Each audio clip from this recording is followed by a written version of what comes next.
Hello everyone, আমি মৌমিতা। আমার নতুন একটি ব্লগে আপনাদের অনেক অনেক স্বাগত জানাই। কেমন আছেন আপনারা সবাই? আশা করি ভালো আছেন, সুস্থ আছেন। আর আমরাও ভালো আছি, সুস্থ আছি। গতকাল আমরা বাড়ি এসেছি আর আজকে বাবার বাড়িতে আমাদের দ্বিতীয় দিন। তো মানিক সকালবেলায় যাচ্ছে দিদির বাড়িতে মাকে দিয়ে আসতে। আপনাদের তো বলাই হয়নি কি কারণে আমরা বাবার বাড়ি এসেছি, মানে মেদিনীপুর এসেছি। আসলে আমরা কোনো কারণ ছাড়া খুব একটা আসি না, মামামের স্কুল, আবৃত্তি, এই সমস্ত কিছুর জন্য।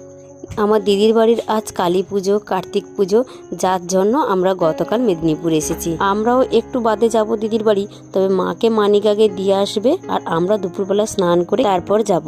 আর মামাম এদিকে